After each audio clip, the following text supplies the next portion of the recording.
Praise the lord.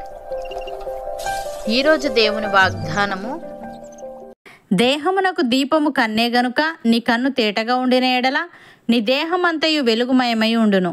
మత్తయి సువార్త 6వ అధ్యాయము 22వ వచనము. సహోదరి సహోదరులారా, ఈ వాక్యాన్ని అర్థం చేసుకోవడానికి యేసయ్య ఇది మాట్లాడిన సందర్భాన్ని పరిగణలోకి తీసుకోవాలి. ముందటి వచనాలలో యేసయ్య ఐశ్వర్యం మరియు భౌతిక ఆస్తుల ప్రమాదాల గురించి, భూ సంబంధమైన వాటి కంటే ఆధ్యాత్మిక సంపదకు ప్రాధాన్యత ఇవ్వడం యొక్క ప్రాముఖ్యత గురించి మాట్లాడాడు. ఇక్కడ దేహమునకు దీపము కన్నే గనుక మన కన్ను తేటగా ఉండిన ఎడల మన దేహం అంతయు వెలుగుమయమై ఉండునని చెప్పాడు. ఇది శరీర సంబంధమైన మరియు ఆత్మ సంబంధమైన విషయాలు రెండింటిలోనూ వాస్తవమే. అయితే యేసుప్రభు ఇక్కడ ఆధ్యాత్మిక విషయాల గురించి మాట్లాడుతున్నాడు. ఒకదానిపై కన్ను వేయడం అంటే దాన్ని కోరడం అని అర్థం. మంచి ఆత్మనేత్రాలు సంగతులను ఉన్నవి ఉన్నట్టుగా చూస్తాయి. దేవునికి మహిమ రావాలని, వెలుగు రాజ్యం సంగతులను, దేవుణ్ణి సేవించే వారికి ఆయన ఇచ్చే ప్రతిఫలాన్ని కోరుతాయి. మంచివి కాని ఆత్మనేత్రాలు సంగతులను ఉన్నవి ఉన్నట్టుగా చూడవు. ఈ కాలంతో పాటే సమసిపోయే వస్తువులను, పాపానికి, స్వార్థానికి, చీకటికి సంబంధించిన సంగతులను ఆశిస్తాయి. క్రీస్తు మహిమను, పాప విముక్తిలోని విలువను అవి చూడవు.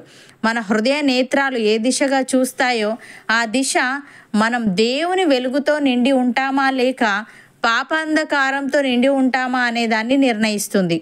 కన్ను దృష్టి రెండు విధాలు. ఒకటి ఈ లోక విషయాలపై చూపు, రెండోది పరలోక విషయాలపై చూపు. మన చూపును ఎక్కడ ఉంచుకుంటామో అన్న దాని విషయంలో దేవుడు మనల్ని బాధ్యులుగా ఎంచుతాడు.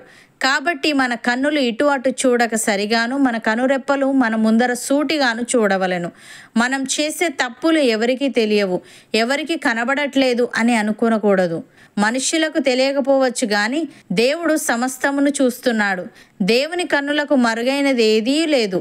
యెహోవా కన్నులు ప్రతి స్థలము మీద నుండును, చెడ్డవారిని మంచివారిని అవి చూచుచుండును అని వ్రాయబడి ఉంది.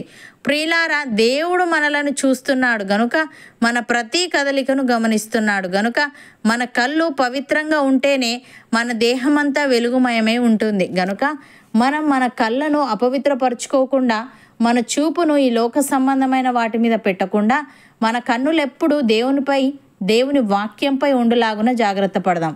అపోస్తలుడైన పౌలు ఈ విధంగా అంటున్నాడు: దేవుని స్వరూపి అయి ఉన్న క్రీస్తు మహిమను కనుపరచు సువార్త ప్రకాశము వారికి ప్రకాశింపకుండా నిమిత్తము ఈ యుగ సంబంధమైన దేవత అవిశ్వాసులైన వారి మనోనేత్రములకు గ్రుడ్డితనము కలుగజేసెను.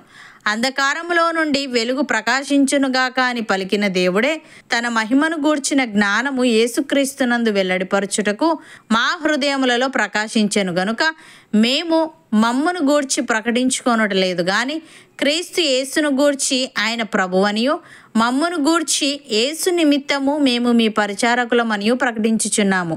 అయినను ఆ బలాధిక్యము మామూలమైనది కాక దేవునిదై ఉండునట్లు మంటి ఘటములలో ఈ ఐశ్వర్యము మాకు కలదు. ఎటుబోయినను శ్రమపడుచున్నను ఇరికింపబడు వారము కాము, అపాయములోనున్నను కేవలము ఉపాయము లేని వారము కాము, తరమబడుచున్నను దిక్కులేని వారము కాము, పడద్రోయబడినను నశించు వారము కాము. యేసు యొక్క జీవము మా శరీరమందు ప్రత్యక్షపరచబడుటకై యేసు యొక్క మరణానుభవమును మా శరీరమందు ఎల్లప్పుడూ వహించుకొని పోవచ్చున్నాము. ఏలైనగా యేసు యొక్క జీవము కూడా మా మర్త్య శరీరమునందు ప్రత్యక్షపరచబడినట్లు సజీవులమైన మేము ఎల్లప్పుడూ యేసు నిమిత్తము మరణమునకు అప్పగింపబడుచున్నాము. కావున మాలో మరణమును మీలో జీవమును కార్యసాధకమగుచున్నవి అని. సహోదరి సహోదరులారా, కృప ఎక్కువ మంది ద్వారా ప్రబలి దేవుని మహిమ నిమిత్తము కృతజ్ఞతాస్తుతులు విస్తరింపజేయులాగున సమస్తమైనవి మీ కొరకై ఉన్నవి. కాగా విశ్వసించి తిని గనుక మాటలాడి తిని అని వ్రాయబడిన ప్రకారము అట్టి విశ్వాసముతో కూడిన ఆత్మగలవారమై ప్రభువైన యేసును లేపినవాడు యేసుతో మమ్మును కూడా లేపి మీతో కూడా తన ఎదుట నిలవబెట్టునని ఎరిగి మేమును విశ్వసించుచున్నాము గనుక మాటలాడుచున్నాము. కావున మేము అధైర్యపడము. మా బాహ్య పురుషుడు కృషించుచున్నను, ఆంతర్య పురుషుడు దినదినము నూతనపరచబడుచున్నాడు.